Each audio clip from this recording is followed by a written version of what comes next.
akan lebih buruk lagi kalau Persib juara lagi. Berarti Liga Indonesia itu buruk. Iya. Masa cuma satu tim doang gitu. Nah, itu jadi point of view berbeda. Jadi harus dilihat dari sisi lain. Ini Persib udah 3 kali nih. Ini lampu kuning buat Liga Indonesia. Ini King Persib. Jadi nggak usah takut gitu. Kalau mau ya ngambil dari liga yang lebih tinggi dari kita. Bekas JDT nggak apa-apa kalau emang bagus. Itu si DB bagus banget kan? Nah, si DB aja. Padahal Ini hal yang positif, bukan hanya untuk Persib, tapi untuk sepak bola Indonesia pasti akan lebih terangkat juga. Ternyata Betul. ada pemain di Piala Dunia yang berasal dari kompetisi Indonesia. Siapa tahu dia nanya kan, bro, enak kan di Indonesia? Enak, pasti. Pembelajaran bahwa ada 2 kasus. PSM Makassar nggak bisa menyelesaikan dengan baik, Persib Bandung bisa. Nah, coba deh yang lain menjadi contoh. Kluivert aja bisa, masa John Edmund enggak? Ya iyalah. Kluivert apa itu Kluivert?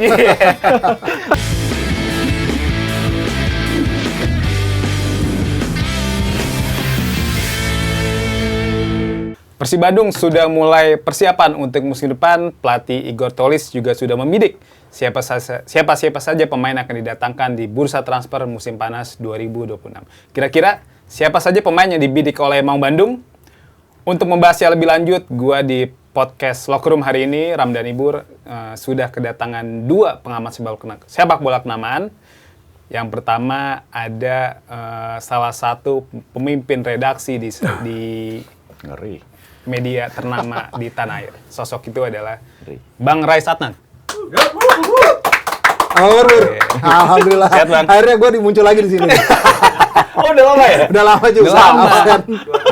Bang Rais tiap ngundang, Bur, gue nggak bisa hari Kamis. Ampun. Makanya kita geser ke Rabu kan. Ih, Aman ngeri. jadi. Ya. Selain Bang Rais, kita juga sudah kedatangan seorang sportscaster, pengamat sepak bola. Ini kalau udah membawakan sebuah program suka memantik dari penonton. Siapa lagi kalau bukan Mas Tio Nugroho. Thank you, diundang. Sehat, Mas? Thank you, alhamdulillah. Nah, ini Mas Tio lebih lama lagi nih. Terakhir bulan apa? November atau Oktober gitu. Nah, makanya nih ulasan-ulasan dari Mas Tio, dari Bang Rais sudah sangat dinantikan oleh pecinta dari Locker Room nih. Nah, ini hari ini kita mau bahas soal Persib Bandung, Mas Tio, Bang Rais, dan juga Timnas Indonesia. Tapi Timnas kita taruh di belakang ya. Oke. Untuk Persib Bandung, kita sudah tahu ya, Bojan Hodak akhirnya nggak lagi menjabat sebagai pelatih Persib untuk musim depan. Posisinya diganti oleh Igor Tolic. Nah, tapi kalau misalnya kita melihat lebih jauh, ternyata ada catatan unik di mana Persib kerap gagal ketika ditangani oleh pelatih asal Eropa Timur dengan nama yang berakhiran Ic nih. Nah, ini kalau datanya yang gue dapat, pertama ada Darko Janaskovic tuh di tahun 2010. Terus juga ada Jovo Čukovic tahun 2011. Ada juga Dejan Antonik 2016. Sebelumnya ada Drago Mamic juga 2012. Dan terakhir ada Miljan Radovic di tahun 2019. Untuk Igor Tolic gimana, Bang? Kalau bicara track record itu memang iya, tapi kan juga bicara materi pemain juga kan tidak sekuat musim ini sebenarnya. Musim lalu ya sebenarnya. Beda ya. Beda lah gitu dari 2 musim terakhir atau 3 musim terakhir gitu. Tapi yang pasti memang Igor Tolic ini mungkin bisa jadi mematahkan hal itu, apalagi kalau bicara pelatih Kroasia kan Bojan Hodak sudah mematahkan itu ya. Kalau yang berakhiran ik itu tadi ya ini aja lah, mungkin hanya mitos saja. Tapi sejauh ini kalau melihat dari Igor Tolic yang memang sudah menjadi asistennya Bojan dalam 2 musim terakhir, kemudian ikut membantu Bojan dalam penggarapan taktikal, kemudian penanganan pemain juga kan di ruang ganti, tentunya peran dia tidak kecil ya di dalam tim ini gitu. Yang pasti dia sudah mengenal betul karakteristik dan Bojan percaya betul untuk menyerahkan tongkat estafetnya sementara ini kepada Igor Tolic. Berarti kan dia sudah tahu kapasitas Igor Tolic ini sudah bisa memimpin sebagai pelatih kepala. Walaupun memang ketika menjadi pelatih kepala dia tidak terlalu sukses ya di beberapa klub sebelumnya. Tapi bersama Bojan Hodak mungkin dikasih kepercayaan lagi. Ini menjadi ajang pembuktian juga bagi Igor Tolic. Dipercayakan kembali menjadi pelatih kepala, dia harus bisa membuktikan, apalagi bebannya sangat berat. Dia harus mempertahankan gelar juara di kompetisi domestik, kemudian harus menghadapi lagi 3 kompetisi di luar kompetisi domestik. Ada Piala Liga, kemudian ada ACL2 dan juga Asian Club Championship. Jadi memang tidak mudah. Yang pertama adalah bagaimana dia bisa menyusun komposisi pemain yang lebih kuat dan lebih solid. Apalagi sekarang kompetisinya lebih banyak, tentu itu harus dilakukan yang pertama. Dan materi pemain juga harus lebih baik dibandingkan musim sebelumnya, karena kan tuntutannya lebih besar. Apalagi kemarin banyak sekali pemain-pemain yang mungkin direkrut, pemain-pemain punya nama besar di tingkat nasional, harus dipinjamkan. Jadi kan ini yang harus dipikirkan lagi, strategi seperti ini oleh Igor Tolik nih, berpikir keras nih dia dalam masa jeda ini sebenarnya. Iya benar-benar. Gimana Mas Tio? Kalau cocok lagi itu gue kurang setuju, karena memang situasi udah berbeda ya. Dan Tolik itu adalah orang di belakang kesuksesan Bojan Hodak. Jadi pastinya kita nggak tahu, siapa tahu beberapa keputusan penting Persib Bandung adalah keputusannya dia. Tapi karena Bojan Hodak pelatihnya, jadi kelihatan hebatnya Bojan Hodak gitu. Jadi menurut gue sih no big deal ya sebenarnya, no issue untuk khawatir Persib Bandung. Justru yang gue khawatir, ini gue point of view yang lain ya, akan lebih buruk lagi kalau Persib juara lagi. Berarti Liga Indonesia itu buruk. Masa cuma satu tim doang gitu. Nah, itu jadi point of view berbeda.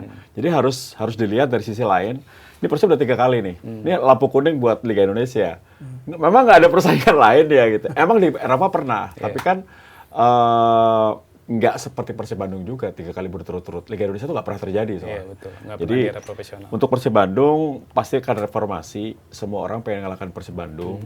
Tolik pasti sudah punya deal-dealan lah dengan manajemen, akan memilih siapa pengganti pemain yang lemah, dan Bojan Hodak pun masih ada di sana sebagai technical director. Jadi gue rasa bagi Persib nggak masalah. Nah yang masalah adalah bagi Liga Indonesia justru ini harus ada perubahan besar-besaran dari klub pesaingnya untuk bisa mengalahkan Persib Bandung.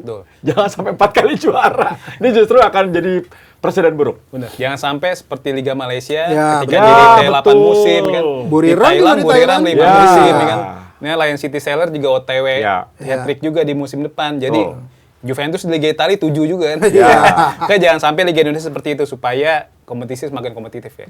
Nah, ini bicara banyak masuk. Nah, itu dia. Jadi biar makin menarik kompetisinya. Tadi Bang Reyes juga sudah nyinggung Persib musim depan akan tampil di 4 kompetisi kan. Ada ACL 2, Super League, Piala Indonesia, dan juga Piala Liga, bukan Piala Indonesia. League Cup malah nyebut ya. Jadi Inggris-Inggris gitu ya. Iya, Piala Liga deh. Piala Liga. Sama ASEAN Club Championship. Kira-kira prioritas Persib di mana nih? Pasti tetap di kompetisi domestik.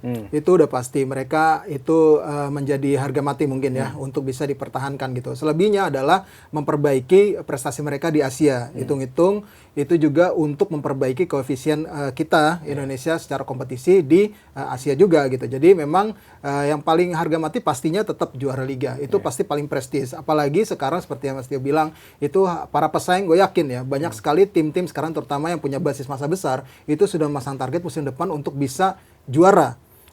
Apapun itu dengan cara nanti merekrut banyak pemain bintang gitu, melakukan perekrutan pelatih yang lebih oke dibandingkan musim sebelumnya. Sebutlah misalnya Persija dan Persebaya yang sudah mungkin men-announce kita pengen target benar-benar juara musim depan. Jadi kan ini sebenarnya menjadi tantangan tersendiri. Terlepas nanti apakah nanti lawan 2 tim itu ataupun lawan tim lain, memang semua tim pasti ingin mengalahkan Persib di musim depan. Kalau musim lalu kan cuma Persijap lah yang nggak kalah dari Persib kan. Betul, 2 match. Persijap gitu loh. Jadi memang ini menjadi tantangan tersendiri apakah Persib bisa sekonsisten itu, terutama di laga kandang mereka ya. Mereka kan benar-benar luar biasa di laga kandang kan, tidak terkalahkan gitu. Jadi memang ini tantangan tersendiri buat Persib musim depan. Yang menarik adalah menunggu komposisi pemainnya, terutama di pemain asing. Apakah akan dirombak habis lagi seperti musim lalu, atau memang hanya sebagian yang akan dilepas dan merekrut pemain baru. Yang udah pastikan Levin Kurzawa tuh udah pasti lah ya. Dia udah perpisahan dengan Persib Bandung. Jadi memang kayaknya Persib akan mendatangkan lagi di posisi entah itu di gelandang bertahan ataupun di posisi backside kiri. Gimana Mas Tio? Kalau untuk lihat bahwa Liga Indonesia ini memang liga yang seksi ya untuk semua tim. Apalagi Bobotoh tuh pengennya juara, Persib teruslah juara. Gitu. Tapi kalau melihat siapa yang akan dipilih, gue setuju sama Rais, pasti Liga Indonesia. Itu pasti. Karena itu cara mereka menyenangkan bobotohnya, pasti. Dan kedua pasti ACL tuh tahun lalu atau musim ini tuh harusnya terbagus ya. Udah punya kesempatan lebih, tapi kemarin karena kita kesandung di Malaysia, di Thailand, kalah itu makanya gagal. Tapi gue rasa dengan perekrutan pemain baru, Persib akan fokus pada 2 tim inti ya. Tim inti pasti di Liga Indonesia.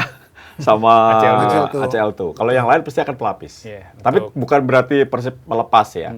Tapi karena memang ini amanah dari PSSI untuk ikut ya pasti mereka akan main dengan pemain pelapis. Apalagi kan pasti jaga nama Indonesia juga Betul. kan di ajang Asian ASEAN Club Championship. Championship yang mana kan tim-tim top main tuh. Ada Buriram, ada Betul. JDT kan, Iya. juga Kucing City, Chongan Hanoi. Harapannya Persib bisa maksimal lah di ajang-ajang itu. Ini Kang Adit selaku Deputi CEO PT PBB bilang Persib Bandung akan melakukan penambahan pemain Iya. karena dia paham Persib akan tampil di 4 kompetisi itu ya. Betul. Menurut Bang Rais nih, Mas Tio, kira-kira seberapa besar sih perubahan yang akan dilakukan oleh manajemen Persib? Apakah akan semasif seperti awal musim 2025-2026 dengan pemain asingnya dilepas semua? Atau mungkin ya lepas beberapa aja seperti Kurzawa udah pasti kan? Atau Sergio Castel yang kabarnya ke Persik Kediri, terus juga ada nama-nama lain yang dibidik sama tim-tim lain gitu. Iya, gue rasa sih ada beberapa pemain asing yang bakal dilepas ya. Tapi ada juga yang akan coba dipertahankan sama Persib Bandung karena melihat kontribusi mereka di musim kemarin. Itu pasti tergantung dealan harganya juga pastinya kan. Ada yang masih terikat kontrak, ada yang juga sudah habis kan. Tapi yang pasti memang penambahan pemain ini memang sangat dibutuhkan ya. Persib harus punya skuad yang mungkin agak lebih gemuk.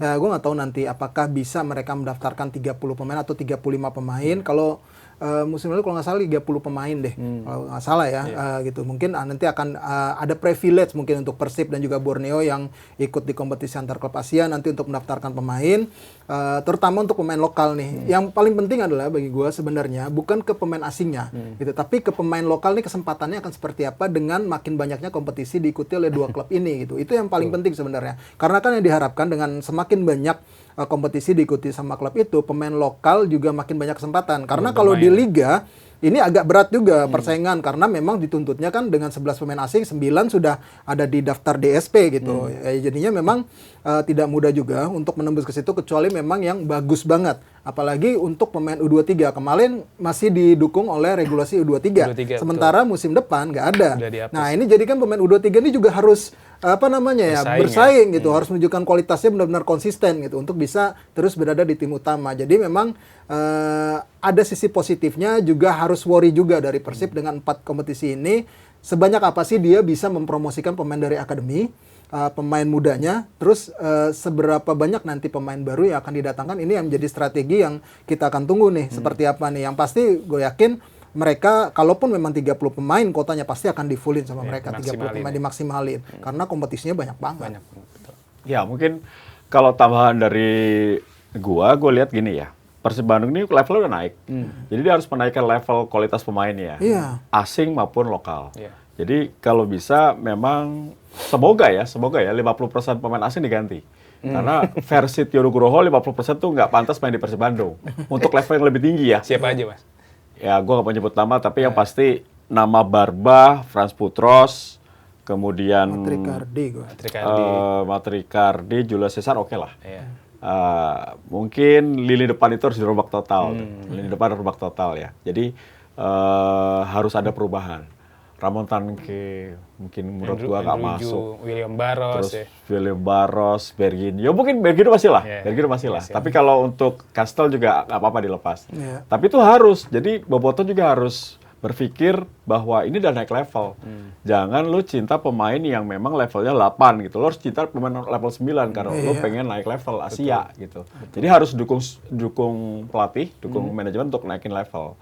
Semoga saja nggak salah beli lagi ya. Kalau kemarin manajemen ada salah beli juga sih. Karena main di liga luar bagus, ternyata di Indonesia zonk. Gitu. Tapi kita lihat aja apakah benar kata Rais juga harus ada pemain pelapis. Nggak harus asing, pemain lokal. Karena ini kompetisinya banyak nih. Nanti di Piala League Cup ya. Di League Cup tuh pemain pelapisnya nggak apa-apa. Pemain muda ya, kasih Betul, kesempatan termasuk penjaga gawang kedua nggak apa-apa dimainkan. Gitu. Jadi ada kesempatan kayak dulu Kopaji Samsu kan biasanya kalau Kopa sama Liga Super, ISL-nya pemain senior yang full tim. Kopaji Samsu pemain muda. Nah ini waktunya Persib bisa memberikan kesempatan para pemain muda. Bagi Nazri Alvaro. Iya. Kalau Persib pun kalau misalnya berkaca dari musim lalu, tim keduanya pun bisa ngelawan sampai paling tidak sampai 4 besar pun masih bisa gitu. Tim keduanya karena level gitu. kualitas pemainnya nggak beda jauh. Nggak beda jauh memang. Tapi harus ditambah ya. Kalau dengan materi yang kemarin kayaknya masih Masih kurang. kurang. Ya. Tambah lagi kan main di banyak kompetisi itu. Betul, ketika cedera selesai. Selesai. Iya, benar. belum akumulasi lah. Persib Bandung ramai dikaitkan dengan dua pemain lain City Sailor. Ada Rui Pires dan juga Ivan Susak. Ya. Rui Pires itu mungkin bisa jadi solusi ketika Persib Bandung nggak punya pemain DM, pemain nomor 6. Kita tahu kan terlihat jelas ketika Persib kalah 0-3 lawan Ratchaburi.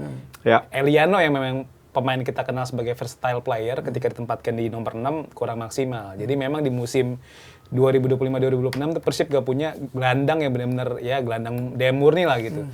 Apakah Rui Pires dan juga Ivan Susak ini kiper asal Kroasia yang punya tinggi Lanciti 203 cm dan di 2 match ACL 2 musim ini tuh nyulitin Persib ya kan. Terbukti di Bandung 1-1 dan di Singapura menang Lion City 3-2 kan, dan Ivan Susak tampil luar biasa di laga tersebut. Apakah dua pemain ini bisa menjadi jawaban Mas Tio tadi yang apakah yang Persib ingin mendatangkan pemain yang Grade level bagus. lebih tinggi gitu? Kalau gue sih lebih kepada gini, masa iya mau ngambil dari Asia Tenggara lagi sih main asingnya? Kualitasnya kan udah ketaker tuh.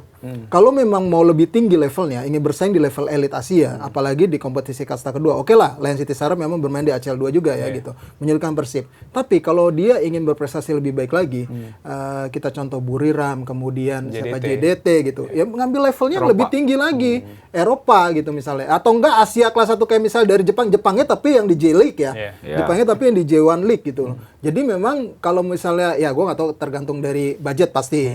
Tapi kalau misalnya memang sudah berpikir situ, masa ya di sekitaran Asia Tenggara lagi, karena itu udah ketaker pasti. Kualitasnya ya udah kalau memang untuk level pemain asing Asia Tenggara ya bersaingnya di situ gitu.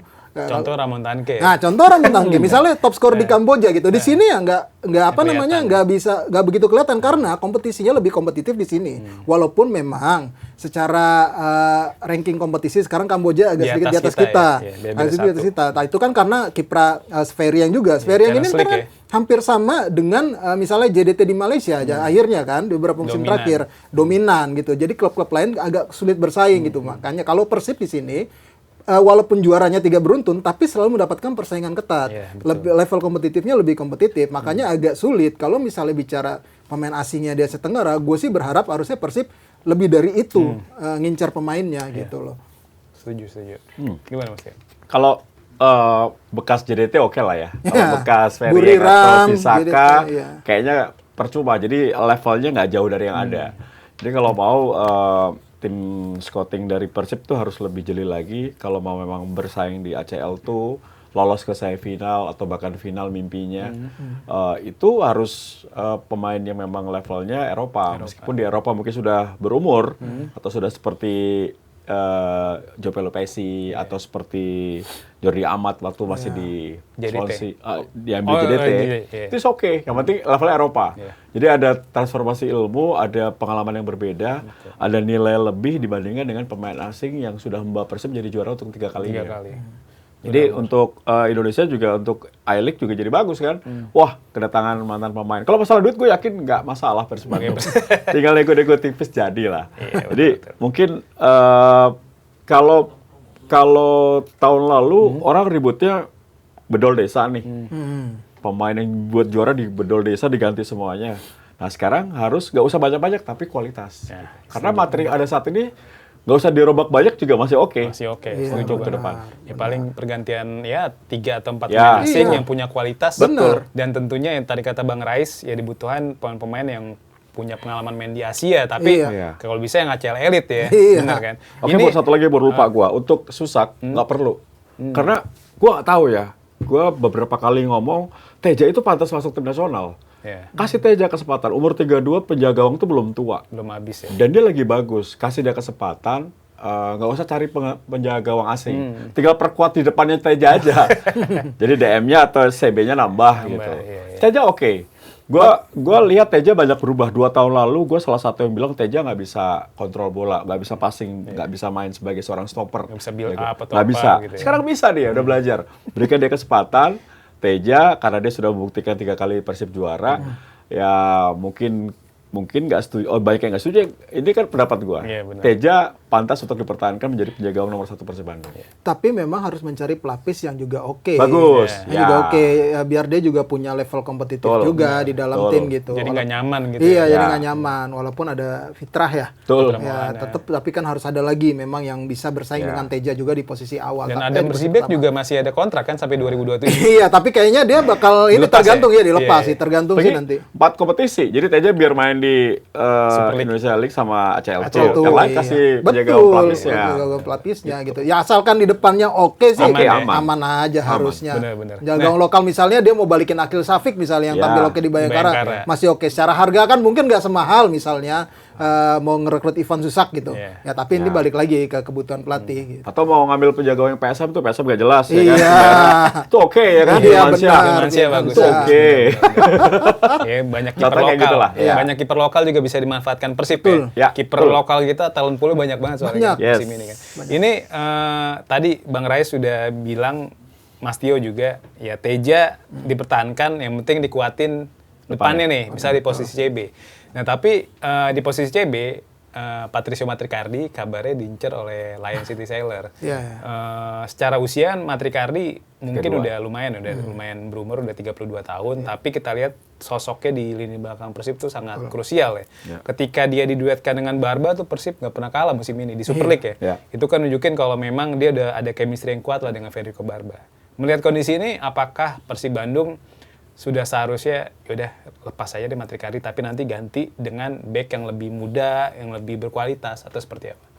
Kalau memang tawaran misalnya di negosiasinya itu dengan Matricardi tidak dapat, ya mendingan gue lepas kalau gue dan mendapatkan lagi pemain yang lebih oke gitu. Walaupun nanti mereka bisa balikin lagi Hamra kan, yang dari masih bisa dibalikin di situ. Tapi kalau bicara nanti ke level Asia, memang harus dari lagi yang lebih oke dari Matricardi gitu. Apalagi kalau misalkan Barba misalnya pergi misalnya gitu. Tapi kan katanya kan Barba ya tetap bertahan gitu ya. Kita nggak tahu juga nanti deal-dealannya seperti apa. Ya kalau bisa dipertahanin dua ini, Barba sama Matricardi, karena menurut gue emang udah solid banget sih dua ini, tinggal cari pelapisnya gitu selain Julio Cesar gitu. Yang pasti memang kalau misalnya dilepas Matricardi, sebenarnya harusnya Persib juga nggak perlu worry juga. Gue yakin Persib bisa dapat pengganti yang juga sepadan dari Matricardi ataupun bisa lebih berkualitas gitu. Ketika Matricardi didatangin ke sini juga kan sebenarnya agak sedikit dibertanya-tanya kan fans Boboto gitu. Ternyata oke gitu. Plus juga ada Julio Cesar juga di situ gitu. Numpuk, belum lagi ada Hamra yang akhirnya terpaksa dipinjamin gitu. Ya makanya gue yakin sih kalaupun memang tidak nemu, gue sih berharap realistis aja Persib. Kalau misalnya ketinggian menurut Persib harganya, ya udah mendingan lepas aja, cari yang lebih baik lagi dan mungkin harganya bisa terjangkau sama Persib. Betul. Ya, kalau suruh memilih lebih baik fight buat mempertahankan Barba. Kalau memang kalau pengen menjadi juara 4 kali atau pengen melangkah jauh di ACL, pertahankan Barba. Nah, kalau Matricardi sama Julio Cesar itu benar kata Rais, tergantung negosiasi. Kalau win-win solution oke, tapi kalau misalnya kurang cari yang lain.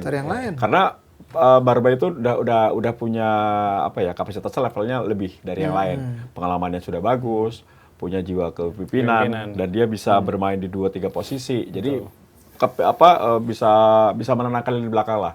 Jujur saja Teja bisa 18 kali clean sheet itu pasti salah satu bantuan Barba. Jadi harus diakui juga. Jadi lini belakang itu kalaupun Persib mau mempertahankan, fight dulu untuk Barba. Dan kabarnya memang dia akan bertahan ya. Itu sudah di-spill oleh Adam Alis, dia bilang kemarin gue bertahan nih sambil nunjukin fotonya Barba. Walaupun sekarang Barba udah balik ke Italia. Liburan kan. Dan kabarnya kan dia sempat diincar oleh 2 klub Yunani. Kabarnya Barba udah menolak salah satu dari klub Yunani itu dan ya harapannya bisa stay untuk memperkuat lini belakang Persib Bandung di musim depan. Karena dengan usia dia, Yunani nggak mampu bayar kayak Persib. Setuju Masa sih? sih? Benar. Iya. Klub Eropa memang sebenarnya secara finansial juga nggak gede-gede banget. Benar. Kita lihat di Eredivisie gaji Dean James kan ternyata masih kalah dibanding sama pemain timnas kita. Iya, betul. Makanya nggak heran Tom Haye mau main di sini. Ini penyerang Persib Bandung Andrew Jung diincar oleh Port FC. Port FC kita tahu kan akan main di ACL Elite ya. Klubnya Asnawi nih. Dan mungkin ketika tawarannya cocok dan menarik, ya mungkin bakal diambil oleh Andrew Jung nih. Karena kan di Persib juga dia ya sering diremehkan lah. Karena jumlah golnya ternyata nggak sebanyak David da Silva kan. Kalau misalnya melihat kondisi ini, Persib Bandung, kalau Andrew Jung ternyata benar dilepas, pengganti yang pas, seperti apa sih Mas? Bang Rais, Mas Tio? Apakah seorang penyerang yang bisa menggaransi 20 gol seperti David da Silva, atau penyerang yang bisa bermain sistem lah seperti Andrew Jung itu sendiri? Tergantung kebutuhan sih. Tapi gue lebih prefer kepada ya bisa menggaransi 20 gol. Ya karena kan biar bagaimanapun striker yang dilihat adalah jumlah golnya ya. Pasti itu. Yang kalau kritikan kan Ramon Tankeu, Andrew Jung, ya kan itu kan jumlah golnya. Walaupun lo bisa bermain dengan sistem tapi lo nggak bisa cetak gol. Kan banyak peluang juga yang tercipta sebenarnya dari Persib. Tapi dia nggak bisa mengkonversikan itu menjadi gol gitu. Seutuhnya. Jadi memang harus lebih tajam lagi. Striker utama terutama ya. Kalau sayap-sayapnya Persib sih kencang-kencang. Sayap-sayapnya Persib gitu. Tapi yang striker utamanya ini nih harus seperti David da Silva. Bukan harus David da Silvanya direkrut lagi ya. Tapi tipenya harus seperti David da Silva yang punya kengototan di depan gawang seperti dia gitu. Klinis gitu. Iya, yang klinis banget. Ya, kalau Persib kan dari zaman Keke Zakaria, Sutiono Lamso, terus Elko Gonzalez sampai ke David da Silva itu sebenarnya kan striker cetak gol, striker nomor 9 gitu. Itu yang disukai oleh Bobotoh, oleh kultur sepak bola Jawa Barat gitu. Yang kalau striker ya cetak gol gitu. Nah makanya ketika striker bagus, menurutku sih Ramon Tankeu itu bagus. Cuma memang nggak cocok gitu loh untuk cara bermain Persib Bandung. Yang memang semua lini bisa cetak gol. Yang bukan melayani dia gitu. Terus Andrew Jung ini salah satu yang paling bagus. Kalaupun Andrew Jung dilepas, ini keputusan bisnis kalau menurut gua. Karena dia strikernya mungkin mahal harganya ya. Yang bisa dijual mahal. Karena kan itu nanti akan mengurangi beban gaji dan dia mungkin bisa mencari alternatif lain dengan harga yang menguntungkan untuk Persib Bandung. Jadi kalau memang diambil Port FC, oke lah. Dan menurut gua Andrew Jung salah satu nama yang dalam otak gua harus dilepas Persib Bandung. Karena striker tuh nggak ada yang masuk dalam hitungan gua kalau melihat kapasitas Persib Bandung untuk tampil musim ini untuk tampil di ACL tuh. Jadi lini depan nggak apa-apa. Selama menguntungkan untuk Persib Bandung, dilepas, nanti ganti yang lebih bagus. Nah, betul. Ini Persib Bandung kan sebenarnya dari awal Mei dikaitkan sama winger Sverieng kan.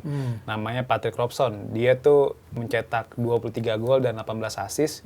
Dia sebenarnya udah dilepas oleh Sverieng dan udah ngucapin perpisahan lah. Kan dikenceng dikabarin gabung sama Persib dan agennya juga sudah konfirmasi kalau dia akan gabung sama Persib. Tapi baru-baru ini nih, jurnalis Itali si Lorenzo Lepore yang waktu itu juga bocorin kalau Bojan Hadak ternyata cabut dari Persib, bilang Patrick Robson akhirnya menolak tawaran Persib Bandung. Ini kan sebenarnya jadi ada dua winger kiri yang dikaitkan sama Persib, ada Patrick Robson, ada Maxwell, kemungkinan nggak jadi gabung nih. Maxwell kabarnya kan ke Bayangkara ya, sedangkan Patrick Robson kabarnya diincar oleh klub Kuwait. Kalau melihat kondisi ini keuntungan bagi Persib nggak sih? Karena kan tadi Bang Rais juga bilang ya kalau bisa nyari pemain yang jangan dari Asia Tenggara, apalagi levelnya Liga Kamboja. Kita lihat Ramon Tankeu yang mencetak 21 gol di musim 2024-2025, tapi ketika main di Super League ternyata golnya cuma 8 kan dari seluruh kompetisi gitu. Gimana Bang? Ya kalau melihat dari balik lagi itu dari sisi budgeting juga dari Persib seperti apa nanti strateginya untuk merekrut pemain. Tapi yang pasti gue berharap dari secara scouting Persib itu bisa mencari pemain yang underrated, yang tidak begitu terlihat, tapi di level tinggi. Tapi di level tinggi. Kayak Barba gitu ya? Kayak Barba gitu.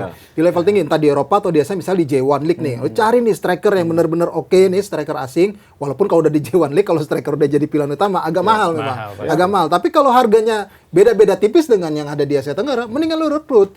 Entah dari peringkat berapa gitu. Tapi secara ketajaman, secara kualitas oke. Atau di Liga Australia dia cari gitu. Tapi yang pasti memang gue berharap sih ya tidak di sekitaran Asia Tenggara lagi pemain asingnya gitu. Karena ini bicaranya Persib ini sudah harus berbicara lebih tinggi lagi dibandingkan musim lalu di ACL tuh untuk bisa bersaing setidaknya bisa sampai semifinal ataupun ke partai final gitu. Ya masa kita kalah sama Kamboja 2 kali AFC Challenge League dia bisa ke final. Lion City juga udah pernah ke ACL tuh gitu ya. Kita harusnya udah berpikirnya udah bukan lagi yang di Asia Tenggara, pemain asing yang dicari, tapi yang sudah lebih dari itu gitu. Rob, gue sampai lihat videonya, pengen tahu nih 17 itu gimana. Ya ternyata liganya emang nggak kompetitif. Emang iya. Jadi dia tuh cetak gol tuh banyak individu yang memang nggak ada pressing gitu loh. Jadi kebuka ruang ya, ya shoot gitu. Jadi ini King Persib. Jadi nggak usah takut gitu. Kalau mau ya ngambil dari liga yang lebih tinggi dari kita. Iya. Gitu. Bekas JDT nggak apa-apa kalau emang bagus. Itu si DB bagus banget kan? Nah, si DB aja. Padahal di Itu JDT oke. nggak kepake. JDT 2. Tapi Iya. di Bayangkara keren banget. Keren mainnya. banget. Bagus daripada ambil dari Liga Kamboja. Iya, Nieto aja yang dibayangkan gagal. Gagal. Iya. Top skor Liga Kamboja kan dia Makanya. musim bareng Maramutanke kan. Makanya itu makanya memang secara kompetitif levelnya memang udah beda. Jadi jangan terlena dengan Betul. catatan itu karena di level kompetisinya beda. Jadi manajemen Persib jangan terkecoh Terkecoh, sama agen pemain. Itu tuh yang bahaya tuh. memang. benar. Karena gue pengen lihat loh, dia cetak golnya gimana nih? Kalau emang dia hebat kan dia lewatin banyak atau dia bisa keluar dari tekanan. Nggak ada. Liga Kamboja emang di bawah kita dalam arti pesaingnya buat yang kelas itu. Persib. Levelnya jauh gitu ya. Jauh. Beda di Indonesia kan ketika Persijap yang masuk di zona degradasi dia bisa ngalahin Ya. Persib, Iya, ya kan? betul. Kayak Persijap yang masih berjuang dari degradasi bisa nahan Borneo, Persib kayak gitu. Jadi memang Ya. yang nggak bisa diprediksi Liga Indonesia Iya. ini kan. Memang sangat kompetitif. Benar. Ini semalam kan Kurzawa akhirnya memutuskan pulang. Maksudnya dia nggak perpanjang kontraknya udah habis lah 6 bulan di tanggal 31 Mei 2026. Ini kan Kurzawa memperpanjang Persib ketika punya marquee player. Dulu di 2017 ada Michael Essien, Betul. sekarang di 2026 ada Kurzawa. Nah ini dengan Karton kepergian call jangan lupa. Karton call juga, sampai kelupaan karton call bareng Essien, walaupun nggak mainnya dikit banget ya. Iya. Dan lebih banyak kontroversinya. Iya, waktu itu. benar. Apakah Persib Bandung cocok atau lebih baik mendatangkan marquee player lagi seperti modelan Kurzawa atau ya lebih baiknya datengin pemain yang usianya di usia emas misal 28, 29 tapi ya sudah sangat siap nih berkompetisi di level Asia gitu.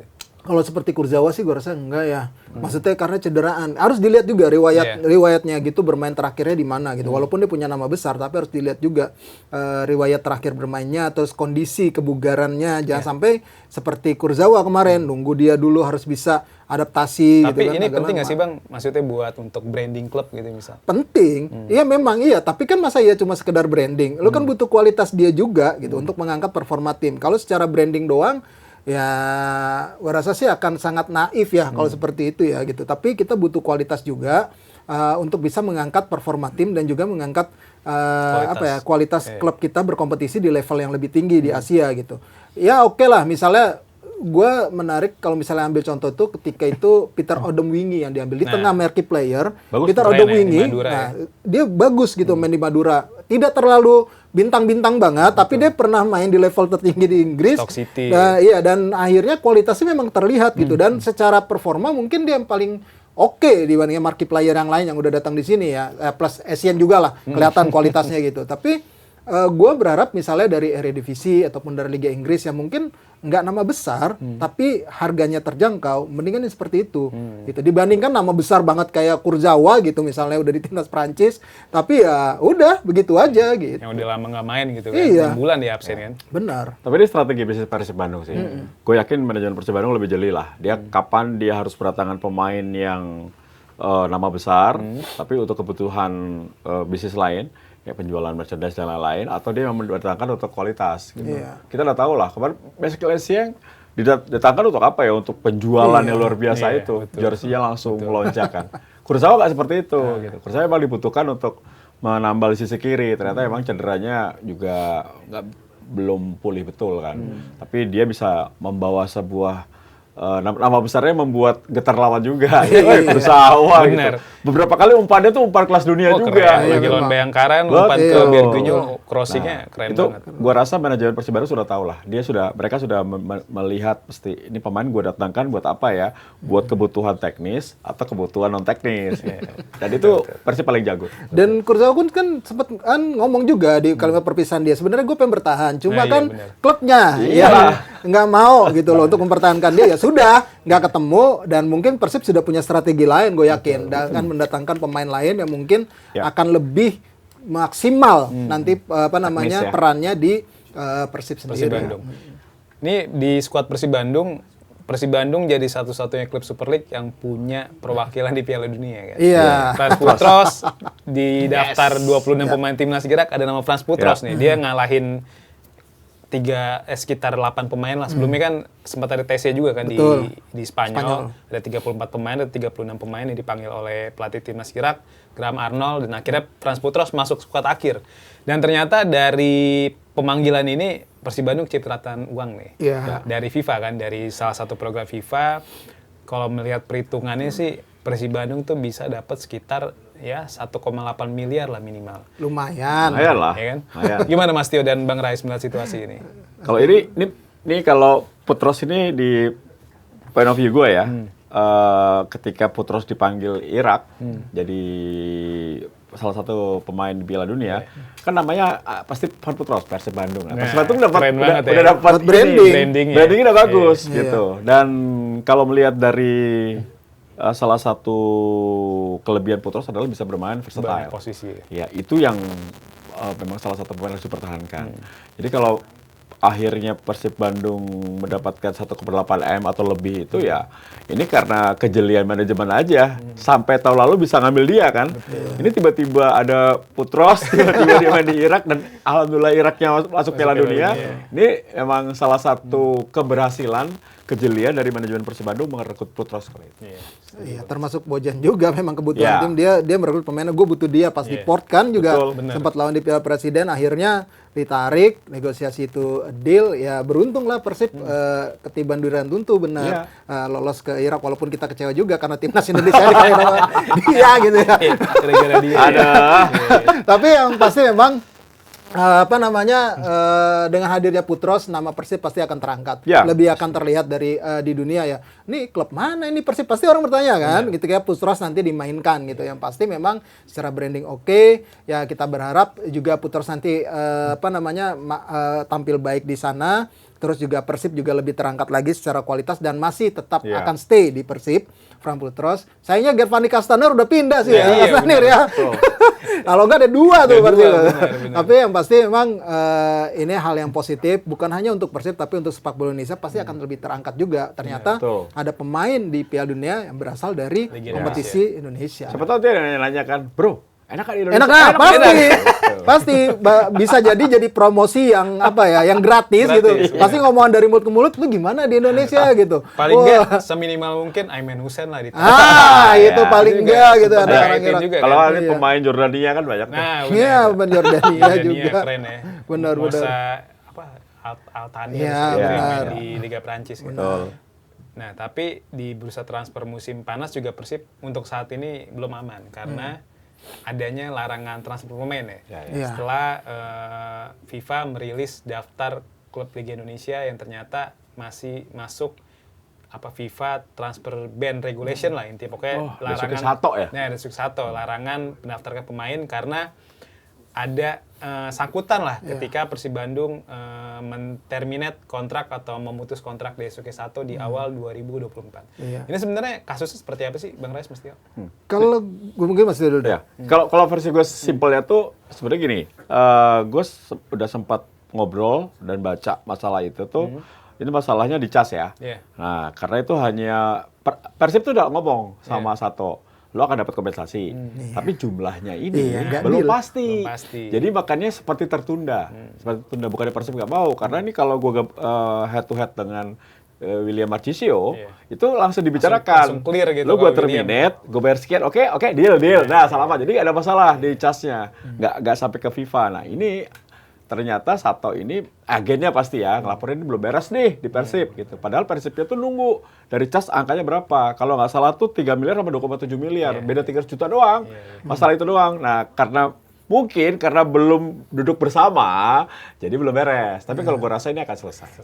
Gue rasa sih pasti akan selesai dengan cepat lah urusan angka ini. Kan tinggal bagaimana kesepakatan dari dua pihak ya. Ini tuh 2024 ya. 2024. Iya, 2024 ya. Jadi memang gue rasa ini cuma karena kemarin tuh agak nggak sepakat atau belum nemu aja angkanya untuk terkait dengan terminate itu gitu. Kalau udah nemu angkanya sih sebenarnya nggak ada masalah gitu. Jadi bukan soal tunggakan gaji, bukan soal ya itulah kelalaian untuk membayar gaji. Tapi memang lebih kepada itu aja sebenarnya, saling menunggu untuk kesepakatan nilainya. Kalau misal komunikasi itu berjalan baik, tadinya kan kalau nggak salah nggak mesti diomongin ya kalau nggak salah. perlu. Nggak perlu diomongin ya, ternyata terungkap juga. Akhirnya juga, itu memaksa, memang mungkin Desuke Sato mungkin sudah coba berkomunikasi, mungkin akhirnya nunggu-nunggu udahlah, lapornya ke FIFA lah gitu. Ya, Tapi Persib akhirnya harus klarifikasi. Kalau kan nama baiknya Persib jelek dong. jelek dong ya. Tapi dan Persib juga cepet waktu itu kan Benar. klarifikasi pagi rame, siangnya langsung bikin Langsung. pernyataan resmi kan, dan clear semua karena memang. ketika isu itu keluar, langsung kan disebut wah ternyata nunggak gaji, akhirnya dibantah semua. Biasalah itu. tapi emang dari kompetitor kan.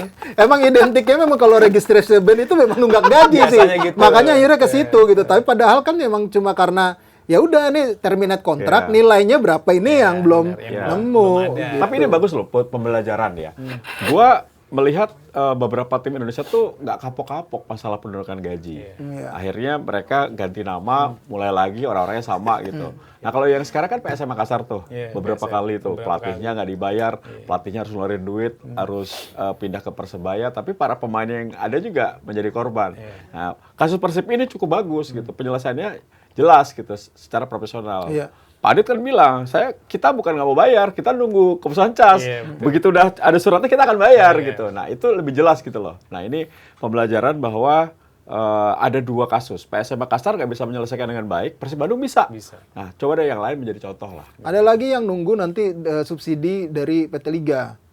PSIS Semarang. Kasian banget. Ya kan? Karena nilainya itu dari subsidi itu lebih besar dibandingkan dia bayar ini yang harus dibayarkan di tunggakan itu. Uang ini apa Uang namanya? tunggakan itu gitu. Jadi subsidi komersialnya itu lebih besar yang didapatkan, cuma belum dibayar-bayar sama PT Liganya. Belum cair duitnya. Belum cair, itu yang ditunggu. Dan PSIS itu kan juga kena registration ban, dan Pak Yoyo itu udah klarifikasi benar. Jadi memang dia menunggu itu. Tapi kan sebenarnya gue agak miris juga ya ngelihat hal itu ya, menunggu subsidi walaupun memang itu hak klub yang memang harus didapatkan. Ini juga menjadi catatan juga untuk PT Liga pastinya untuk bisa tertib administrasi juga untuk menyelesaikan tunggakan-tunggakan terhadap klub, karena klub butuh itu. Tapi di sisi lain, klub-klub itu jangan sampai terlalu tergantung dengan subsidi komersial itu dalam membangun industri sepak bola. Ini udah terjadi bukan hanya tahun ini atau 5 tahun terakhir ya. Ini udah dari lama banget. Kayak begini terus nunggunya. Ntar kita bayar tunggakannya pas kalau subsidinya cair. Itu kata-kata yang paling sering gue denger. Setiap mungkin akhir musim atau awal musim ketika dilaporin sama PPI misalnya ada tunggakan gaji. Ntar kita tunggu lunasin dulu yang PT Liga. Jadi kejar-kejar PT Liganya. Padahal kan kalau secara manajemen klub yang oke, yang profesional, lo udah harus bisa ukur. Jangan cuma berharap dari subsidi komersial itu gitu loh. Kontribusi komersial. Mungkin salah satunya verifikasi di awal. Verifikasi di awal itu PT Liga harus lebih jeli dan juga harus lebih ketat. Lo punya duit berapa?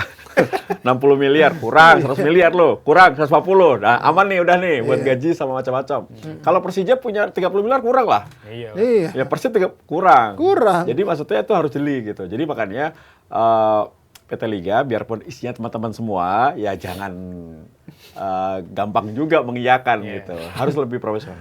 Walaupun kemarin kan udah ada pembatasan kayak gaji gitu, lo paling maksimal tuh total 50M apa kalau gue nggak salah gitu. Bagus tuh. Iya 50M maksimal gitu. Tapi kan ya itu bagus karena untuk menjaga ini ya harga pemain segala macam gitu.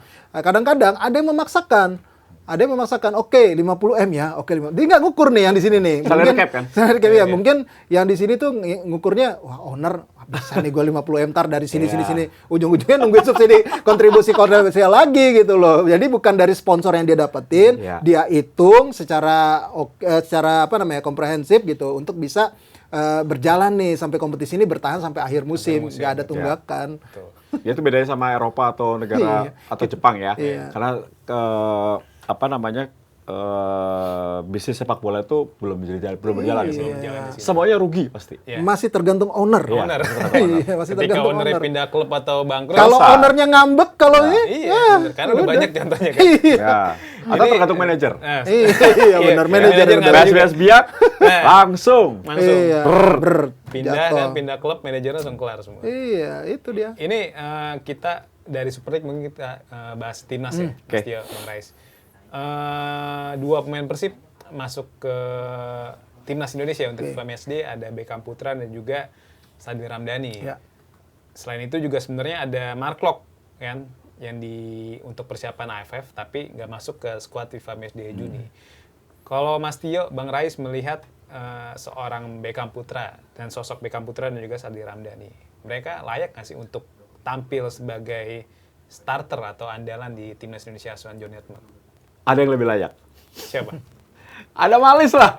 Nah itu dia. Ada Malis atau Teja lebih Teja. layak. Gue nggak bilang, kalau backup layak. Beckham layak. Kalau Sadil, ada yang lebih layak. Lebih Sorry ya sering Sadil. jadi cadangan Sadil. Ya, gue as a pengamat ya. Jadi jarang main. Jarang main. Ini tanpa gue melawan pernyataan John Hedman ya. John Hedman lebih suka pemain muda. Iya. Pemain di atas 30 dia nggak mau. Nggak mau, 28-36 nggak Iya, masuk pantauan. betul. Gitu. Tapi kan ini dalam prime yang bagus untuk ada Malis. Pemain ini tidak ada yang sama loh. Gaya bermainnya Iya, berbeda. keren. Ini bisa menjadi super sub yang bagus untuk timnas Indonesia. Ya kalau nggak di level FIFA Matchday, mungkin level Asian Championship lah. Iya. Ya, AFF ya AFF, namanya AFF. itu bisa dicoba gitu. Sadil dulu bagus, tapi sekarang dia jarang menit bermain.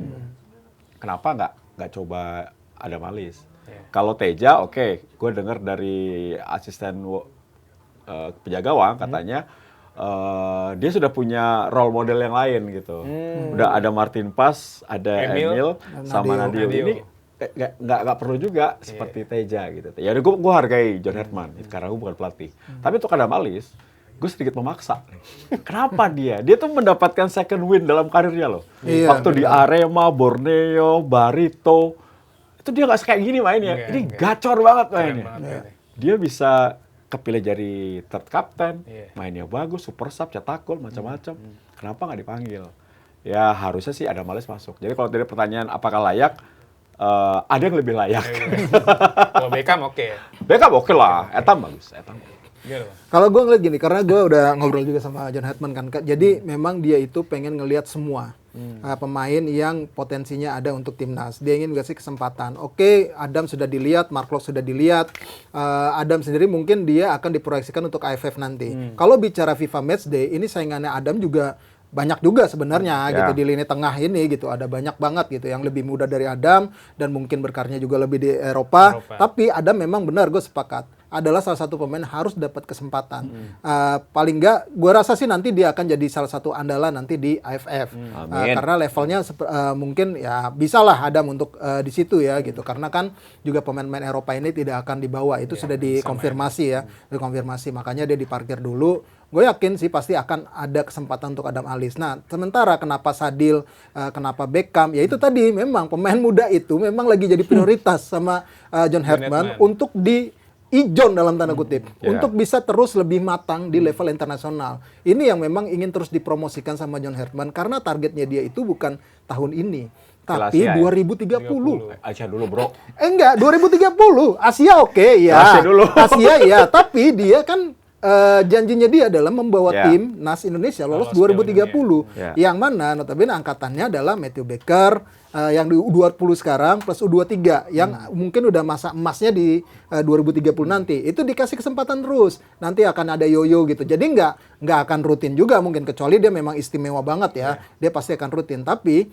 kesempatan akan diberikan terus untuk pemain-pemain muda ini. Sadil juga yang mungkin kalau misalnya sekarang dikasih kesempatan kedua sama John Hedman, gue rasa harusnya Sadil harus bisa membuktikan ya. Jangan lagi dia sampai berbuat hal-hal yang non teknis yang mungkin akhirnya nanti mengecewakan pelatih. Gue berharap dia bisa lebih dewasa dan bisa lebih berkembang lagi ketika sudah dipanggil lagi ke timnas gitu. Apakah alasan itu juga bikin Muhammad Ferrari akhirnya dipanggil lagi ke timnas? Karena kan banyak yang isu-isu beredar lah, karena Ferrari bawaannya Pak Sumardi. Enggak sih, gue nggak setuju. Ada kaitannya sama kepala BTN dan CEO Bayangkara gitu. Atau memang karena memang Ferrari diprioritaskan karena masih muda kan, umur baru 22 tahun dan juga sebenarnya di musim ini kan di Bayangkara dia rutin main awalnya, cuma karena cedera lutut aja kan, akhirnya di paruh kedua musim cuma main 2 kali. Gimana? Kalau gue bicara ke pemain muda seangkatannya dia, misalnya sekarang lagi performa bagus kayak Kakang, kayak siapa lagi misalnya Komang Teguh misalnya gitu. Ferrari ini yang paling banyak mendapatkan kesempatan ataupun punya pengalaman di level internasional bersama timnas senior. Jadi wajar kalau dia dikasih kesempatan sekarang sama John Hedman. John Hedman mungkin udah tahu datanya. Ini anak udah pernah ada di timnas senior, tapi beberapa tahun terakhir dia nggak dipakai lagi. Kenapa? Dia pasti tahu. Akhirnya dikasih kesempatan lah Ferrari ikut dalam seksi TC kemarin, dulu ya. TC dulu, dan ternyata dilihat, oh ini Bagus anak yang ya. punya kualitas gitu. Gua gini ya, gua ngeliat John Herman tuh orangnya fair kok. Kalau memang bagus, dia akan kasih kesempatan. Ketika dia lihat di dalam dia bisa main si sistemnya atau enggak, itu kan balik lagi ke dia nanti keputusan akhirnya. Gua rasa karena memang Ferrari bisa masuk ke dalam sistem yang dia mau, makanya dipilih si Ferrari itu gitu. Jadi nggak soal nepotisme, nggak mungkin juga lah. Sekarang udah nggak nyamanin lagi lah pemain titipan kayak gitu-gitu sih. Gua rasa enggak lah. John Herman juga pasti punya integritas. Kan? Iya, John Herman pasti Ya. punya integritas karena dia juga mempertaruhkan hal yang sangat besar sekali tanggung jawabnya dia gitu. Udahlah dibanding-bandingkan dengan pelatih sebelumnya, ini belum bisa nunjukin prestasi gitu kan. Karena kan belum ada kompetisi yang dia ikuti, baru FIFA Series saja kemarin ya. Tinggal AFF ini pembuktiannya, terus Asian Cup dan akhirnya nanti Piala Asia 2027 untuk evaluasi dia agar ke 2030. Mungkin kalau gue lihatnya gini, ini blessing in disguise juga buat Ferrari. Karena Jay Isa cedera, Iya. Jordi Amat cedera, memang posisi center back itu berkurang. Jadi dia pasti, Herman pasti tanya-tanya lah, siapa ya bank datanya yang oke? Iya. Salah satunya Ferrari. Ferrari. Ferrari itu bagus sebenarnya, emang karena dia cedera, dia jarang menit bermain. Makanya kenapa Matthew Baker dipanggil? Karena memang kurang di posisi center back untuk FIFA Match nanti menghadapi Oman sama Mozambik. Jadi gue rasa ini kesempatan Ferrari untuk bisa mendapatkan kesempatan kedua. Dikasih juga Matthew Baker untuk juga memberikan kesempatan Matthew Baker bermain dengan senior-seniornya nih. Biar cepat naik kayak waktu Marcelino main dengan senior-seniornya. Jadi ini menurut gue ada yang salah. Jadi jangan sangkut pautkan dengan nepotisme titipan, nggak ada.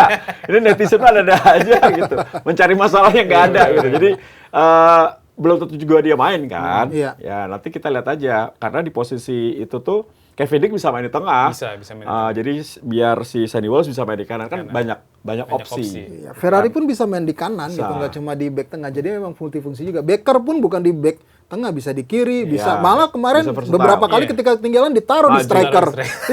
Iya. Termasuk Donitri ya. sama Iya, Kevin Donitri Gendong. juga. Style bener. Dan Herman tuh salah satu pelatih yang berani mau menaruh pemain di posisi yang rada-rada di luar prediksi kita. Iya, benar.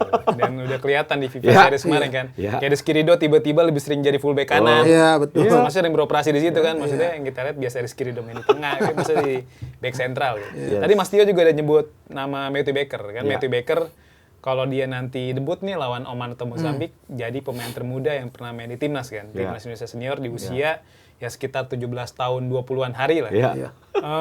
Ini sebenarnya selain karena memang timnas Indonesia butuh tambahan di posisi bek tengah karena ketiadaan Jay Ijas dan Jordi Amat, apakah karena itu saja atau mungkin karena khawatir Matthew Baker diambil sama Australia nih? Enggak sih. Kalau Enggak, itu udah Matthew Baker udah ready kok. Dia udah yakin banget. udah. Gua akan Iya, bersama udah confirm Indonesia. ya, udah Ini confirm. seperti tokat estafet aja, Bor. Iya. Kayak waktunya nih ada kesempatan. Lu gua kasih kesempatan besar. Nanti kan dia juga pemain senior kan. Maksudnya Iya. pemain yang dibutuhkan di U19 dan U17. Jadi gua rasa ini salah satu durian runtuh lah dalam karirnya ketika dua pemain yang atau kapten Jay Ijas nggak ada sama Jordi yang biasa bisa menempati posisi terbaik nggak ada, jadi dia yang ngisi. Dan mungkin juga ya seperti kata John Hetman, ini jadi program akselerasi Iya. ketika Betul. dia ingin menjadikan Matthew Baker seperti Jonathan David. Kan? Iya, Ketika John Hetman melatih Kanada kan, Jonathan David Jonathan dipanggil David. di Betul. usia 18 tahun. Yes. Iya. Dan terbukti sekarang kan main di Juventus. Gitu. Gimana Bang Res ini? Iya memang ini ya itu dia tadi karena si John Hartman ini bukan hanya ingin ngelatih sebuah tim ya, tapi juga ingin membantu mendongkrak kualitas para pemain muda kita. Sehingganya kalau dia ngomongnya tuh bahasanya tuh gue pengen ini dari yang tadinya di level C-nya Eropa, gue pengen pemain-pemain kita itu ada di level B ataupun A di Eropa untuk bisa tembus ke situ. Makanya diberi kesempatan ya salah satunya dengan banyak kepercayaan bermain di level internasional. Itu adalah cara satu tuh selain untuk promosi juga meningkatkan kualitas kematangan bermain dia gitu kan di level internasional. Jadi kan akan terlihat juga secara global gitu kemampuan si pemain itu, termasuk Matthew Baker ini. Di Australia pun dia udah dapat kesempatan di level senior gitu di Melbourne gitu. Itu nggak kaleng-kaleng. Elik kan salah satu kompetisi oke di Asia gitu. Jadi memang Matthew Baker ini secara kualitas sudah memang punya kualitas. Pemain muda, tinggal bagaimana tugas dari pelatih adalah semakin mematangkan si Matthew Baker ini agar bisa lebih baik lagi. Mungkin tambahan yang tadi ya, kenapa desas-desus Muhammad Ferrari dipanggil lagi sama si siapa, Matthew Baker. Ini wajah sepak bola kita saat ini. Kita susah banget center back. Semua pemain asing di liga. Semua, ya. Jadi memang rada sulit juga bagi pelatih tim nasional mengambil pemain gitu. Jadi makanya Ferrari ditunggu, lu aman kan gak cedera? Udah itu dulu. Karena emang kualitas yang diinginkan di level tinggi itu nggak banyak gitu. Jadi ini mungkin salah satu kesulitan Johnny Hartman ya, ketika memilih 3 posisi ya. Posisi striker, posisi tengah, sama posisi center back itu akan susah banget bagi Johnny Hartman. Itu kan tadi untungnya di saat bersamaan pemain diaspora kita banyak nih kan, ada Ijes, De Hapner, harapannya ada bantuan lah dari mereka. Ada Elkan Bagut juga ya kan, yang kabarnya bakal dipinjemin lagi dari Ipswich, jadi dia nggak bakal ngerasain atmosfer Premier League nih. Benar. Ya harapannya nggak apa-apa lah, yang penting bisa main reguler entah di Liga 2 atau Liga 3 Inggris gitu kan. Mungkin di pertahanan timnas Indonesia solid lah, ketimbang posisi lain mungkin pertahanan atau di barisan back paling oke. Tapi di barisan depan nih, kalau kita lihat dari Garuda Calling 23 pemain itu kan cuma ada 2 penyerang ya. Ada Ole, Romani, dan juga Maurizio Astra. Kalau kita melihat dari catatan mereka di level klub musim ini kan sama-sama nggak pernah golin ya. Ole di Oxford nggak pernah golin, nggak pernah assist. Astra juga nggak pernah golin, nggak pernah assist, baik di Volendam maupun di Persija Jakarta. Walaupun di Volendam U21 sempat golin sih. Kemarin terakhir uji coba kan di FIFA Series golin. Maksudnya di level klubnya. Level klub nggak golin kan. Ini gimana melihat situasi ini, Bang Res, Mas Tio? Kalau ini pasti sudah dipahami oleh John Hartman. Jadi dia pasti akan ada modifikasi taktik, modifikasi skema. Karena nggak bisa dipaksain lagi. Aduh, gue pernah Ole doang lagi. Apalagi dia pasti akan berpikir. Jadi gue rasa ini sudah dipahami oleh John Hartman, sudah menjadi risiko dia karena kita memang tidak punya striker. Pasti dia akan ada modifikasi. Seperti yang dilakukan ketika FIFA Matchday terakhir, dia akan memodifikasi beberapa posisi. Akhirnya Ragnar juga di posisi yang lain, tiba-tiba ada Beckham Putra di situ, tiba-tiba Donitri bisa maju, Kevin Verdong di mana. Jadi gue rasa kita harus percaya sama John Hartman karena kualitas dia sudah kita lihat sendiri kan. Di Kanada dia bukan kaleng-kaleng juga, tinggal berikan dia waktu. Dan tapi satu hal, PSSI dan juga federasi harus berpikir juga, jangan sampai masalah striker ini berlarut-larut gitu. Masa nggak ada terus sampai kapan gitu ya? Betul. Karena terakhir ya eranya Boas kan. Iya. Setelah itu kan nggak ada lagi striker ganas. Iya benar sih. Boas, Ramadan Sananta ya udah segitu aja. Segitu aja Ramadan Sananta terakhir. Bukan level Asia kan? Iya. Tapi memang ketika gue ngobrol sama Jonathan, salah satu pertanyaan gue tanyain ini, Coach gimana lo cuma punya goal getter oleh Romani? Lo gimana ini ngeliat ini? Dia sadar betul itu memang benar, sadar betul. Tapi menurut dia yang penting adalah bagaimana sistem bermain ini menghasilkan bola lebih banyak di kotak penalti. Itu yang kita nggak punya. Makanya striker kita juga kenapa tumpul ya itu juga gitu. Tapi juga jangan sampai terpaku juga sama striker utama itu, seorang goal getter itu. Karena semua pemain harus ditanamkan mindset dia bisa mencetak gol. Bisa mencetak gol. Jadi udah kebaca nih filosofinya bakal gimana. Walaupun Ole mungkin nggak tajam misalnya di depan, ataupun Maurizio Astra nggak tajam di depan, tapi yang lainnya bisa tampil lebih tajam untuk membantu mencetak gol gitu. Jadi memang nggak cuma tergantung dalam satu striker, tapi memang butuh banget kita goal getter. Makanya dia kenapa nyoba Luke Vickery. Iya kan di TC kali ini ya. Mitchell Baker juga. Bagus ya? Gue sih masih sosok ya. Gue ngeliatnya ya. Tapi memang ya dicoba ya, gue rasa John Hartman juga nggak akan gegabah juga kalau misalnya sudah pengen naturalisasi pemain kan, pastinya dia juga sudah melihat kualitasnya seperti apa gitu, yang harusnya sih secara kapasitas bisa lebih baik dibandingkan yang udah ada sekarang. Kabarnya belum bakal maju kan? Belum, tapi kan masih dilihat makanya masih dilihat dulu, dan juga nanti tergantung gimana pengajuan ke pemerintahnya kan. Itu yang juga masih ditunggu. Tapi setidaknya sudah dicoba Luke Vickery ini.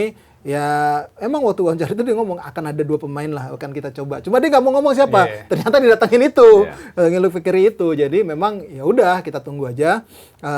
Pokoknya sabar aja kata dia gitu.